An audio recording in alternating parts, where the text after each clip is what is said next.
Awkward moment sa event na last spotted sina Richard Gutierrez, Sara Labati. Umaani ngayon ng samut-saring komento mula sa mga netizens at followers nina Sara Labati at Richard Gutierrez ang kumakalat na larawan kung saan magsama sila sa isang event ni Vito Selma. Kamakailan lamang ay naging mainit na usapin sa ilang mga social media platforms at ilang mga entertainment news sites ang balitang nagkahiwalay na sina Sara Labati at Richard Gutierrez. Nag-ugat ang isyu nang mapansin ng kanilang mga fans na tila nanahimik ang dalawa sa social media. Ikinabahala ito ng kanilang mga tagahanga dahil noon pa man ay ipinapakita nila sa kanilang mga tag-suporta ang kanilang pagmamahalan sa pamamagitan ng mga social media post. Sa gitna ng usaping ito, lumutang ang isang post kung saan nagkasama sina Richard Gutierrez at Sara Labati sa isang event. Sa isang Facebook post ni Vito Selma, ibinahagi niya ang mga larawan ng mga artistang nagpunta sa kanyang launching. It's been a week and we're still on a cloud. Sara Labati Gutierrez, Casa Selma PH and I are so grateful for everyone that came to visit. 2 years of work lead to the Manila Fame launch, but it's only the beginning. We have many more surprises from this collection that was inspired from A Life by the Sea, caption ni Selma sa kanyang post.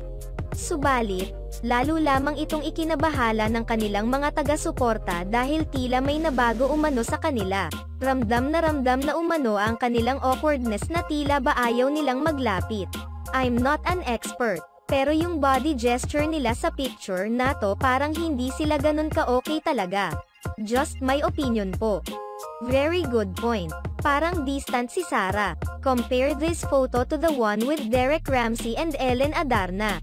Gayunpaman, may mga nakapansin na suot pa rin nina Sara Labati at Richard Gutierrez ang kanilang mga wedding rings, kaya naman hinala na lamang ng nakakarami na may tampuhan lamang ang mag-asawa.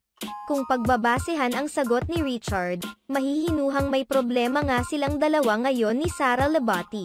Hindi pa lamang nila ito isinasa publiko dahil na rin marahil ay inaayos pa rin nila ang mga bagay-bagay sa pagitan nilang dalawa. Just my 2 cents. I feel like Richard expects Sara to be like his mom, someone who doesn't give up when her marriage was tested. Does that mean Sara must do the fighting to keep their marriage? And he does the testing, just like what his father did.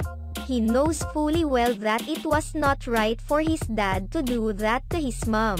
So, is it okay for Sara to suffer because his mom? Salamat sa inyong panunood sa aming video. Maaaring mag-subscribe sa aming channel o i-follow ang aming Facebook page para updated kayo sa mga latest news. Ilagay ang iyong komento sa ibaba at atin yang babasahin sa next video.